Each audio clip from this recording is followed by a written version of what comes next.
government which does not waste the people's money.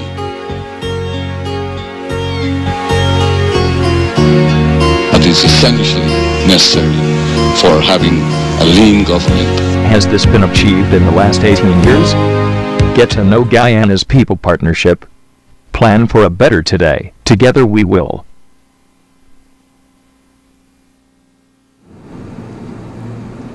Good evening. Welcome again to another program on our discussions on the future of our nation. What are the issues we face? How do we solve current problems? What are our involvement in making our nation a better place? I'm Peter Ramsaroop. Thank you for allowing me in your living rooms tonight. For those watching in Guyana and around the world, I've gotten your emails, many emails from those in London and New York and Washington, some in Berbice, that have asked me to address few issues that they're faced with and what are their interests in our nation, making our nation a better place. You know, we all have hope for our nation. In a book that I wrote in 2004 called Hope for a Nation, you know, we described the plans necessary to turn our nation to a nation that we are more proud of. And not just proud, we are all proud of Guyana. We are all patriotic Guyanese. We need to feel that tingle back in our systems when we wear the Guyana flag or we see the flag. You know, growing up as a young child in Guyana, I remember waving the flags on the road or when we had things at the national park. And I was always excited to be part of that national system that we had in our country. And I think we need to work on bringing that back in our today. For the older generation that have seen that, why have we lost some of that spirit? And I believe as we discuss the future of our nation, what are those issues, let's think through how to solve them. Together we will make that difference in our nation. I'll take your phone calls tonight on your thoughts on the future of Guyana. What are the things we need to do for this decade? The new decade started. What are the things we are going to do to make that difference? And how are we going to have that better Guyana for our children for today? You know, children are not just, a lot of us use that terminology. Children are today. If we're not taking care of them today, they will not be the future we're looking for when we get older, as many of us are getting older. How do we make those children life better? We as Guyanese have a simple dream, a simple Guyanese dream. We all don't want to be wealthy. We all don't want to have this great life that is exorbitant. We want the basic life. We are looking for a better home, better security, decent job, safe transportation for our children, security from crime, and a governance that is for all the people, not some of the people. You know, we have seen this week press conferences from senior officials. Even the president had a press conference this week, even described how he is building his new house and all of those things. And what I found blatant about those comments was it didn't really matter to people or matter to him that, you know, we did not go through the tender process. We did not realize that all the land in our country is ours, the people of Guyana, not the president. You know, we don't have transported land to the government where they can decide where and who gets it. If you look at you in 1992 to 2011, your house remains the same, or you may have painted it up for Christmas, but on the side, they're getting richer every day. They're building bigger and bigger houses, bigger and bigger communities. But your 1992 to 2011 is still in the same salary. You know, in the Chronicle this week, they had a front page of many new buildings in our nation.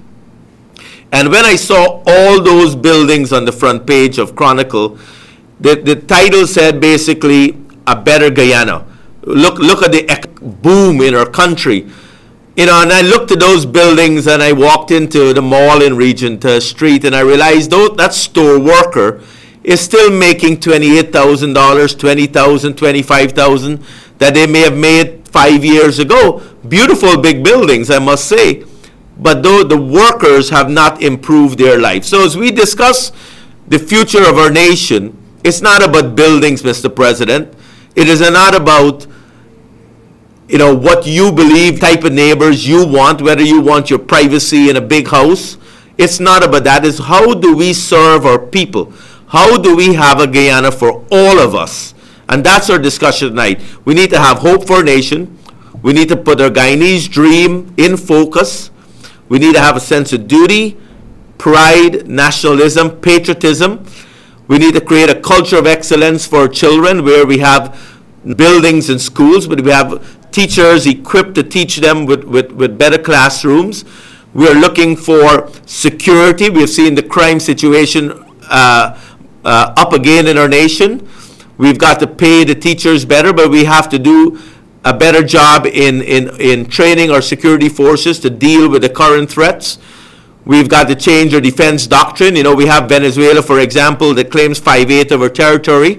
As you know, we just announced our ambassador to Venezuela, Mr. De Silva, who has been head of Go Invest for umpteen times. He's now going to be our ambassador to Venezuela. Venezuela is holding hostage our Essequibo land, saying we cannot develop it and drill for oil. Yet we are not protesting and defending our sovereignty in our nation. We need leadership that will not sell our country out for cheap. You know, this week it was announced that gold, for example, brought in $364 million in revenues, 22% up from 2009. And compare that to the president and his LCDS, where he is selling our country out for $50 million a year. He wants to stop mining. $364.4 million in revenue, and we're going to stop mining to bring in $50 million away. That's selling our country out for cheap, Mr. President. We cannot do that. We need to keep our sovereignty. We need to take care of our people. We need to develop our land. We should be using the extra tax money we have in the VAT system to build our roads to Brazil. That road to Brazil, we have talked about many times, will create new opportunities, new villages, new restaurants, new shipping, new logistics. You know, for that ship to pass Guyana to go around to Brazil takes 8 more days. To cut across to Brazil with the right infrastructure will take less than 24 hours. Believe me, those trucks coming into Guyana with goods going to take our goods back. We're going to want to have a more sustainable agriculture development, not grow more food, Mr. Minister. Grow more food doesn't do anything for us. You have to grow more food in capacity building that says, okay, let's look at the market in the $3 billion imported in the Caribbean in the food market. If we were to get 800 million of that, a third of that, what would that do for Guyana? But then what do we do in growing more food? Do we just tell every farmer, here's some seeds, grow more cabbage?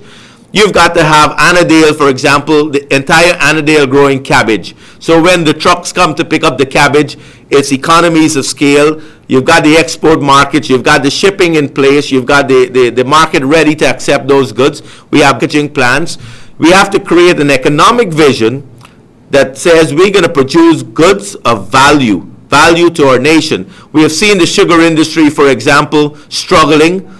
The future presidential candidate of the PPP is a director of that Gaisuco failed entity. What are we doing with Gaisuco? We should be growing more sugarcane. I'm going to tell you why. We've said it again many times in this program. As my good friend, economist Dr. Toros, he says, as you get richer or more wealthy or more money in your pocket, you don't buy more sugar, but you use more fuel. Why not grow more sugarcane and turning it into ethanol? Why struggle with an industry that is failing, giving our sugar workers 5% pay increase when inflation is above 8%? Public servants got 5% pay increase. Inflation is at 8%. That means they got negative pay. A teacher, for example, making $60,000 would have got $1,112.12 pay raise January 1 in their new 5% pay raise. Tell me how that's going to make a difference. Mr. President, when you show those buildings and you talk about those buildings on your press conferences, yes, where is that money coming from for those buildings? Where are money coming from building the big houses when the sugar workers, the public servants, store workers are still making that measly sum of money per month? You're taxing them with the highest tax rate in our system. We've got over $54 of every $100 bill going into the government's hand. 16% VAT, 33% pay taxes, 5.6% NIS. You still have to pay your